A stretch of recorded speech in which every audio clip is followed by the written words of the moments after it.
에레미야가 이스라엘 파멸된 이스라엘 앞에서 얼마나 슬퍼하고 있는지 구구절절 느낄 수 있습니다. 그의 눈물을 통해서 민족에 대한 사랑, 예루살렘에 대한 사랑을 볼 수가 있어요. 그 사랑이 이스라엘에 대한 임박한 심판에 대한 경고로 나타난 거예요.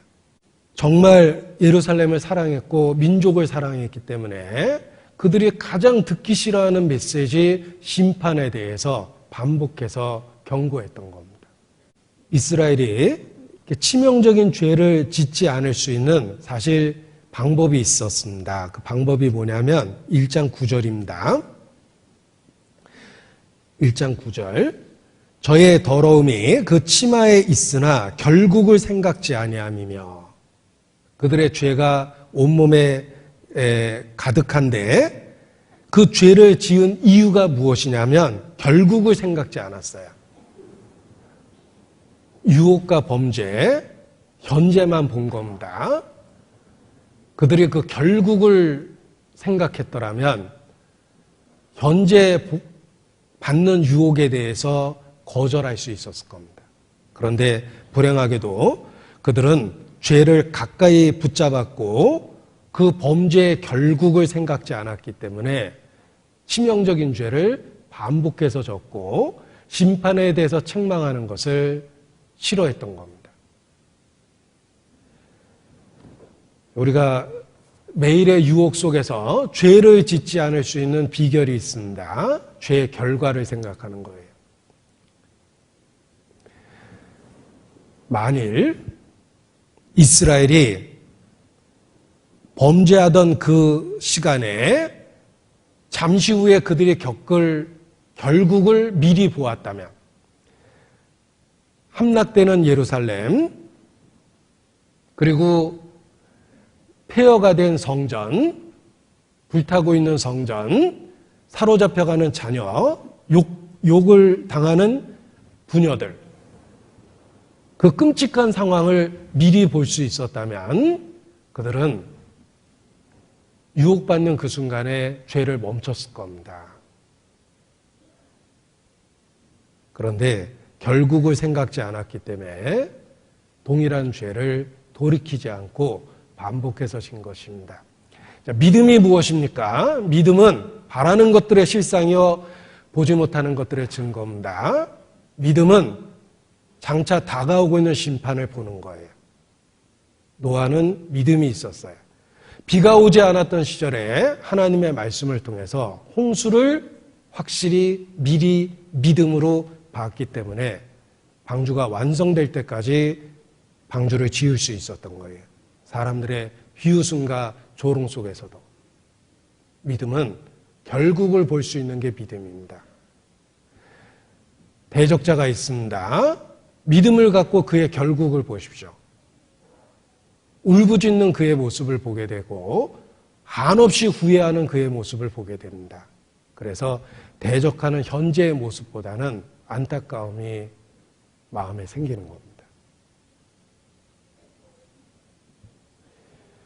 성도는 믿음을 갖고 있는 사람입니다. 믿음은 장래일을 사실로 보는 사람들이에요. 우리는 임박한 심판에 대한 메시지를 갖고 있습니다. 결국을 오늘 봐야 돼요. 결과를 오늘 봐야 돼요. 그래야지만 삶이 달라져요. 오늘 은밀하고 달콤한 유혹을 받습니까? 주님 앞에 서서 공개되는 그날을 믿음으로 미리 봐야 돼요. 그러면 단호하게 유혹에 대해서 거절할 수 있습니다. 그 믿음이 있는 사람이에요. 그들은 결국을 생각지 않았기 때문에 죄를 반복해서 짓고 그리고 돌이킬 수 없는 심판을 받게 된 것입니다. 에레미야는 믿음의 사람입니다. 심판을 확실히 미리 봤어요.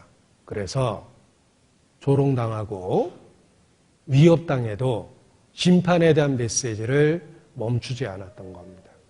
그리고 에레미야가 얼마나 많은 눈물로 그들의 고통을 슬퍼하고 있는지 보십시오.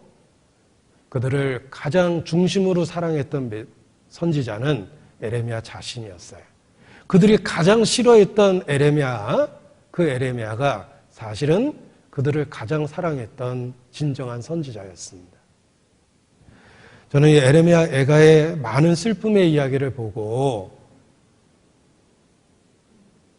에레미야는 이스라엘을 책망할 자격이 있었다. 왜냐하면 그 슬픔은 진정한 사랑을 보여주는 겁니다.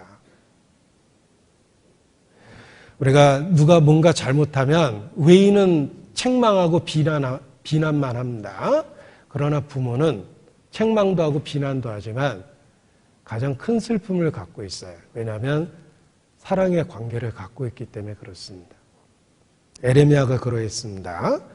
에레미야의 모습은 우리가 이 마지막 때를 어떻게 살아야 될지 보여줍니다.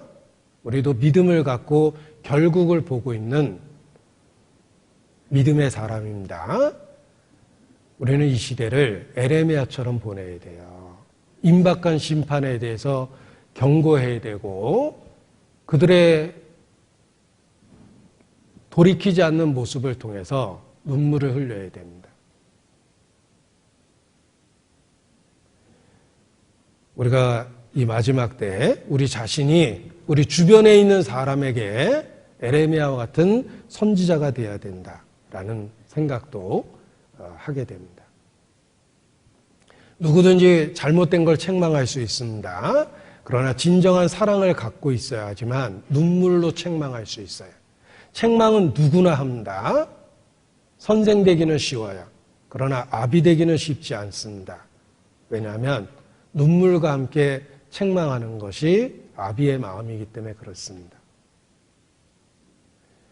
바울일 수밖에 없었던 이유는 뛰어난 은사나 언변이 아닙니다. 바울은 최고의 은사를 갖고 있었어요. 이뤄진 영혼에 대한 눈물을 갖고 있었어요.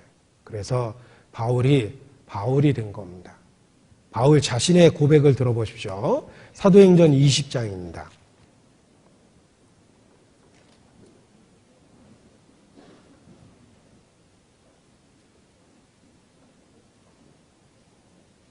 (18절) 중간 부분부터 제가 읽겠습니다. 첫날부터 지금까지 내가 항상 너희 가운데서 어떻게 한 것을 너희도 아는 바니 곧 모든 겸손과 눈물이며 유대인의 관계를 인하여 당한 시험을 참고 주를 섬긴 것과.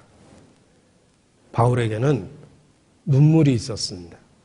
그래서 고린도 교회를 향해서 편지를 쓸 때도 내가 큰 환난과 애통하는 마음이 있어 많은 눈물로 너에게 썼다. 이렇게 표현했습니다. 고린도 전후서가 바울의 눈물로 기록됐다는 거 아십니까? 많은 눈물로 내가 너에게 썼다. 빌립보 성도들을 향해서도 내가 이제 눈물을 흘리면서 너에게 말하노니 많은 사람이 그리스도의 원수로 행하느니라. 이렇게 표현했습니다. 바울 될 수 있었던 이유는 경건한 슬픔이 있었어요. 우리도 마찬가지입니다. 우리도 대적하는 자의 결국을 미리 보고 심판을 미리 볼 수 있는 믿음이 있어야 됩니다. 그러면 눈물이 생겨요. 그 눈물이 간절함을 만들어내고 눈물이 열심을 만들어내서 전도할 수 있는 열정을 갖게 하는 것입니다. 눈물의 선지자 에레미야, 우리가 이 마지막 때에 우리가 본받아야 될 그런 모습입니다. 우리도 임박한 심판의 때 앞에서 살고 있기 때문에 그들을 보고 에레미야 같은 눈물의 선지자가 되어야 됩니다.